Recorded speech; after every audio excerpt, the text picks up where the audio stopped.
I think, not I think, I'm going to find a villainous character that I really fuck with, and I already have one in mind. So maybe this is just a tease, but I'm gonna find me a villainous character that I'm just going to be like, all right, that's me for real. And I say that just thinking about a conversation that I had recently, we'll say, right, where the conversation was really, we were talking about, I think, like, I was basically asking them, what do you think I really do for real? Like, what do you think that I'm doing to either hinder this relationship or make things bad or whatever? Really just trying to, I'm really the type of person who I'm really learning, like, intellectually, like, if you don't challenge me or if you don't make me really turn my head to the side for real and think for real, like, what are we even doing? You know what I mean? Like, outside of the emotional connection, the physical connection, it's like the intellectual connection. Like, how you thinking, how you processing information.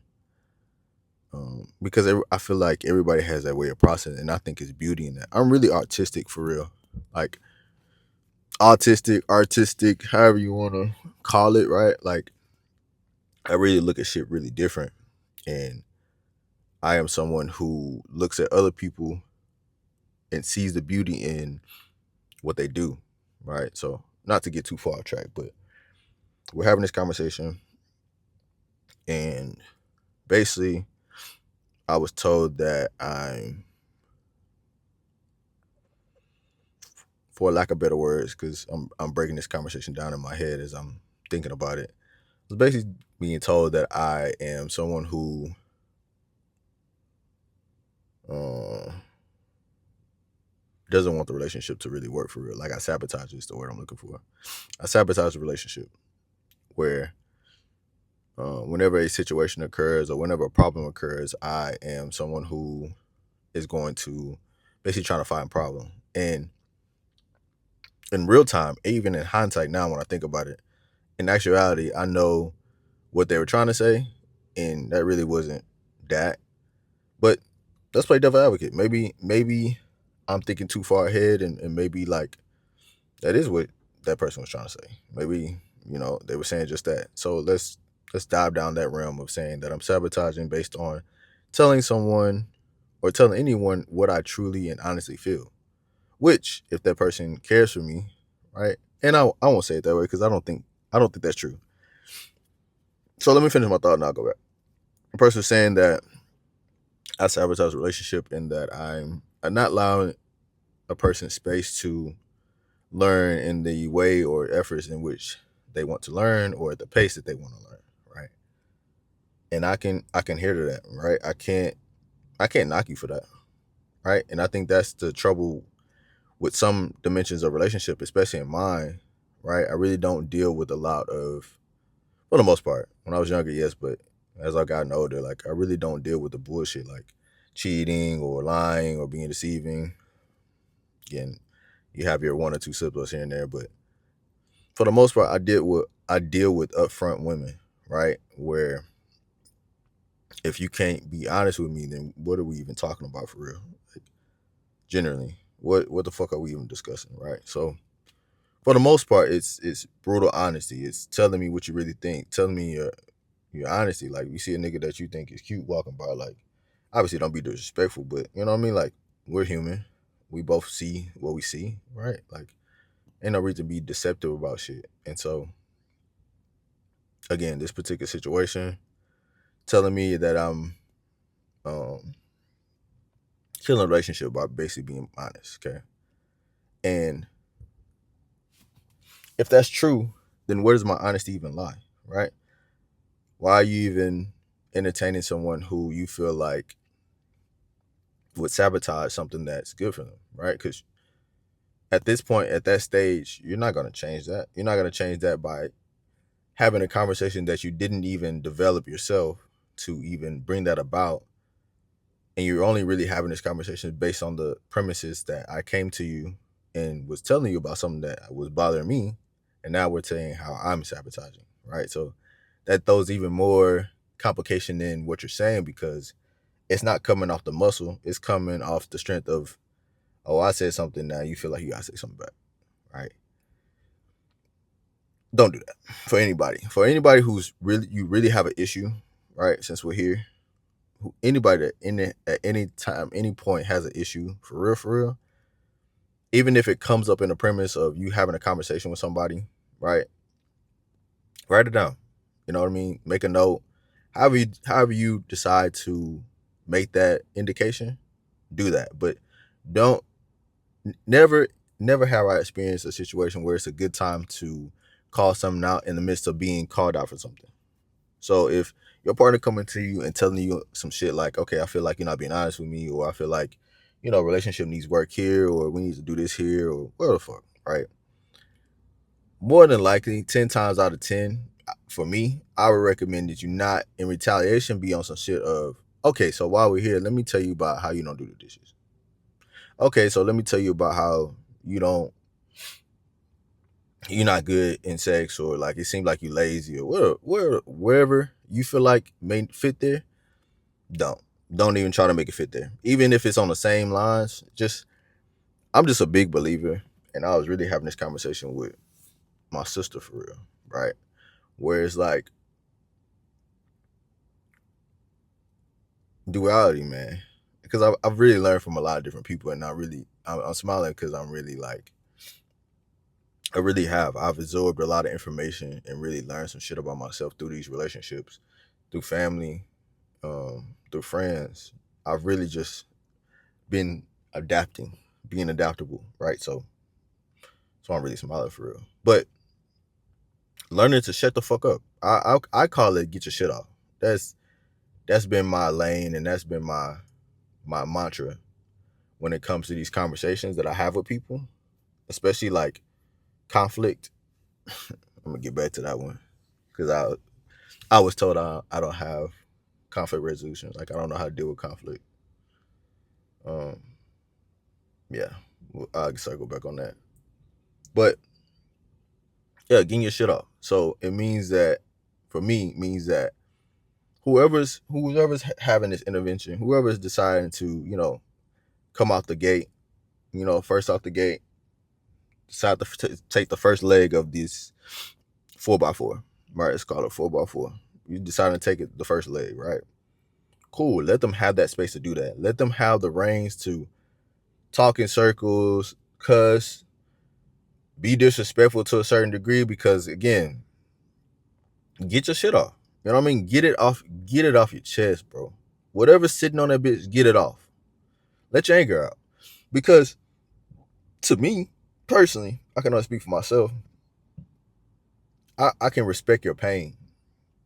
You can tell me fuck you.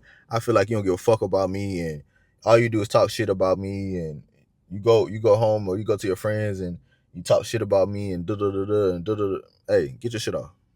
That's cool. Tell me. Tell me everything you got. And for me, honestly, more than likely, I don't want you to feel disrespected if I at some point get some pen and paper out and be like, take some major like bullet points, bold points, and be like, oh, okay, so you said this, okay, bet you said this. Okay.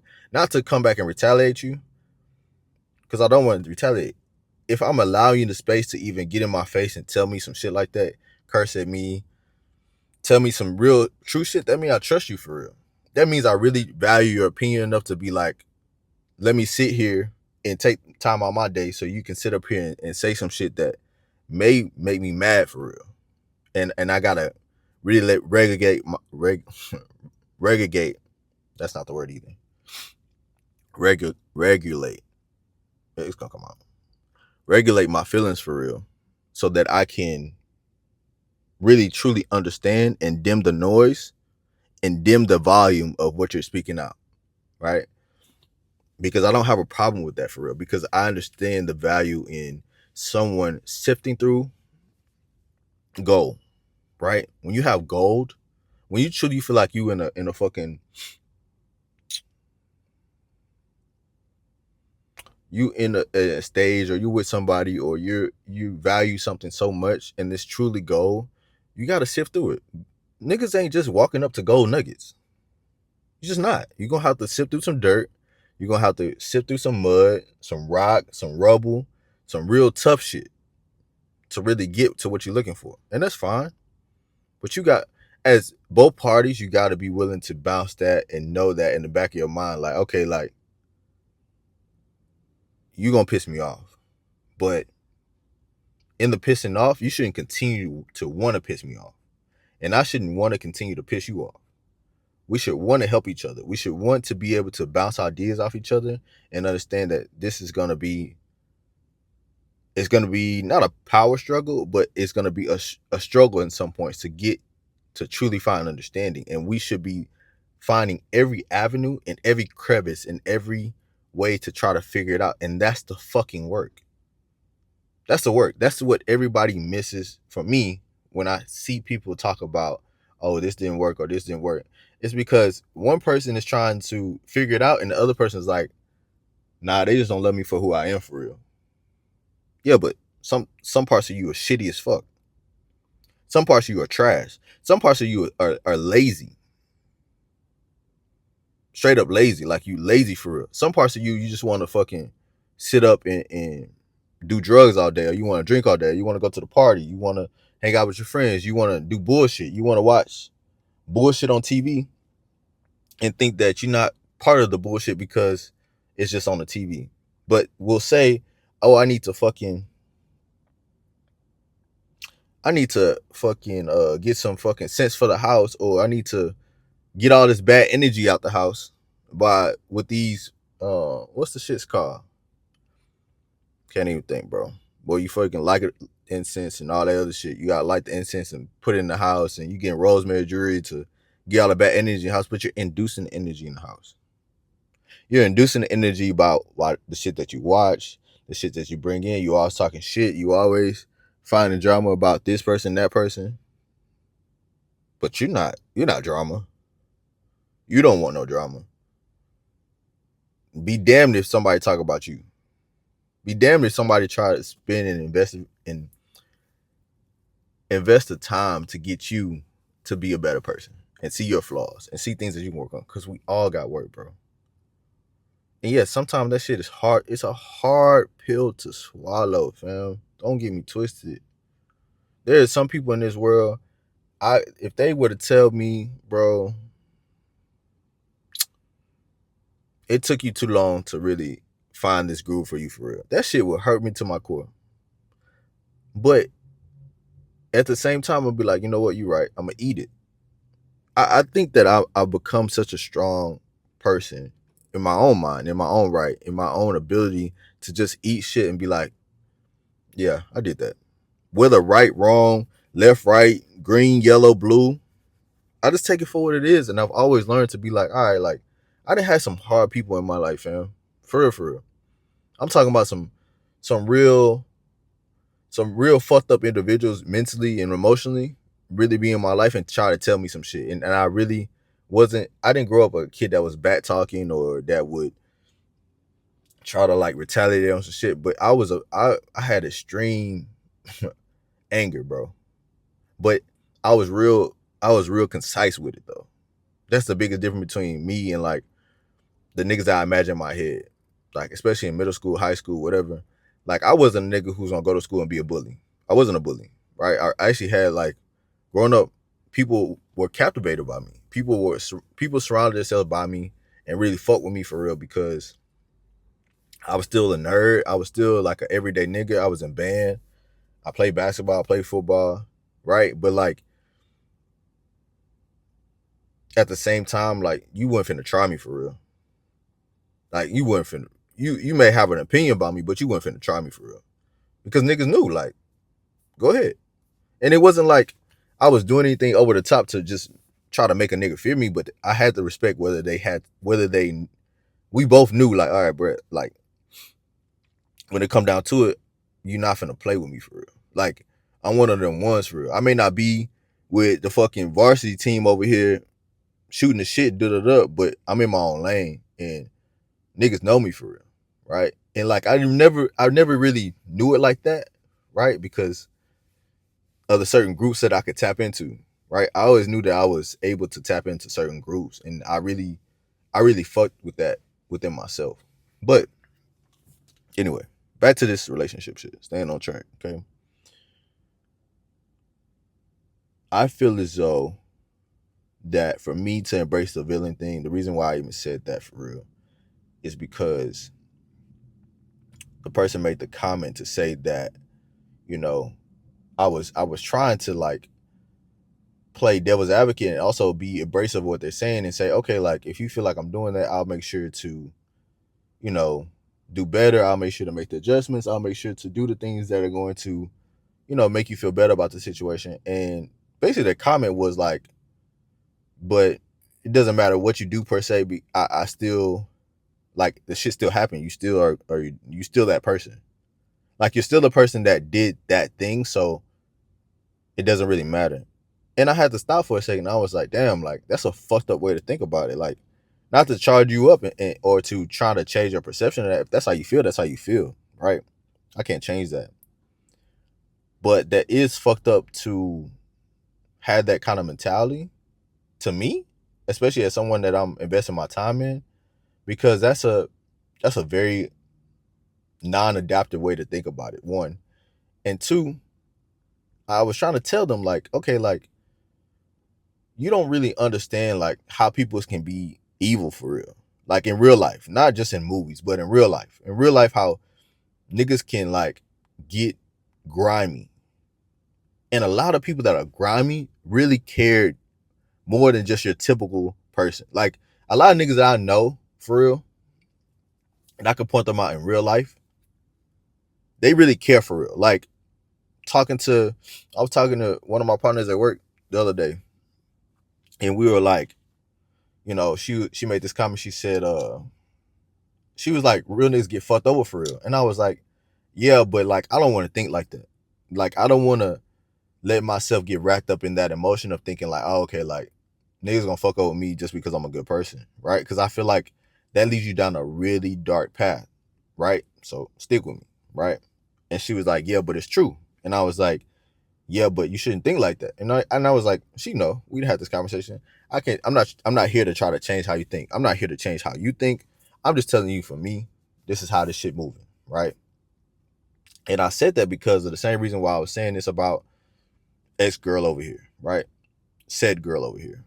And that's due to the fact that real people, real evil people in this world who started off being caring and walking down this path of trying to do everything right get fucked up by the way that even though people could see that they tripped over or they did something bad or they're trying to do everything in their power to do something good for them, you have people in this world, i.e., this person over here, set example girl over here, right, who's saying that, yeah, but you still did it and it doesn't matter. So you mean to tell me I'm over here doing everything? I'm feeding the homeless. I'm giving nigga on the side of the road $1 here.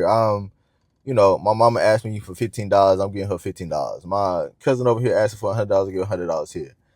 People at work ask for money. I'm giving money left and right. I'm giving my time. I'm giving my energy. I'm trying to help everybody that comes in contact with me. And you want to tell me that the 1 minute that somebody does me wrong, and I feel the need to be like, no, I don't want to do that, or no, I'm tapped out. I need time to recoup for something that's been done to me or said to me or however that's been developed, right? Or you're just having a bad day. That because I've done that now one thing to now the 10 things I've done right or have done to help others, now I'm ultimately fucked up and there's no changing that. Nah. Like, do you even believe in religion for real? Why are you even going to church for real? Because we all sinners. If that's the stake you want to handle, and I'm only saying that bringing religion in this because this person goes to church or went to church or whatever their adaptation is when it comes to religion. If they were to be asked, I'm sure they would say they're a religious person, right? And so for real, it's like to have that mentality that someone would say or have this fixation to say that now that let's say the water is clear, and now that you drop one red food coloring, it is now red food coloring, or is now red forever. How, bro? And again, you're not, that person is not wrong to have that idea or to have that fixation to feel like that. But I promise, if the shoe was on the other foot, you wouldn't want people to look only at your mistakes, or only at your downfalls, or only at your times that you had bad missteps to deem you a bad person. I'm sure of it. So this whole villain thing the mantra is like, a lot of these villains, or a lot of these people that we tell these stories about, and not realizing that you're really villainizing somebody that's a real human being. And again, some people are bad people, and let's just call it spade a spade. I'm not here again. Some people have really walked down this dark path, and because they've been manipulated, because they've been used for the goodness in their heart, there is no coming back. And I can completely understand that. Right? There's some people in the depths of their soul, like, it's like, nah, I'm gonna fuck everything that I feel for real, I'm gonna show y'all. And I can embrace that, bro. Like, I can feel for that for real, because when you talk about crashing out, when you're talking about individuals that will really spaz out on you, they're probably some of the most emotional people, and they probably have been tainted out in far worse than anybody knows, for real. And I don't want to get there. It gets real dark, but I can definitely tap in and see the abyss, or see when people talk about understanding your shadow, or understanding, looking into the darkness for so long, it'll look back at you. That is one of those things. That is one of those things that if you continue to dive down that road and choose that route, and choose to say that, yeah, when somebody does something to me, you gonna look at it as though you're gonna look in the abyss and say, okay, like, nah, it's just dark for real. This is always gonna be dark. Then you will become that darkness. Period. Like, so again, it really made me want to embrace this villain mentality, in a sense. Not to say I'm a villain, or not to say that I'm going to try to be any more different than people than I already am, because again, these experiences continue to change me in a good way, right? Even these bad experiences, I'm going to take them and mold them into something that will change me for the better, right? But I say villain to ultimately use as a motivation, as a tool to continue to get people to think bigger, bro. Think more open about things that you do to people, and how that may make them react. And likewise, even how it makes you react. If somebody were to do something to you, and you feel like you did all this shit for all these people, and now somebody got you fucked up, and they done did this to you, and how dare they do some shit to you like that? Like, that shit will fuck you up for real. For real. So when I get the name, I'll definitely follow back. I'll double up on that. We'll follow soup on that. But I think it's important that we just all be aware. Be aware of how we affect people. Be aware of how we touch people's souls when we come in close contact with them, right? Yeah, saying something nice to the coffee lady, or yeah, holding the door is nice and all that. But when you get in close proximity to somebody, and you're choosing to really be in their life for real on a day-to-day basis, understand that you're affecting them. Good, bad, ugly, white, yellow, green. Because it's not always left or right. It's not always up and down. It's not always vertical. It's not always perpendicular. Like, this shit is everywhere, and it's energy, right? And we have to be aware. We have to understand that there's premises to there's ways to all this, and we don't know all the ways, right? So be adaptable. Be willing to learn. Be willing to say not just apologize. Fucking an apology. An apology is just bare minimum. Yes, you can apologize, but find deeper meaning, right? I know some people say it's not always that deep, but to some people it is, bro. And you have to understand the realm of that. But some people, you can just, it's cool, it's green, move on, right? And hopefully, in hopes, they will move on, right? Some people, you have to dig a little deeper. And there's nothing wrong with either party, for either side of the spectrum. You should both understand your capacity and be able to move accordingly. I'm out.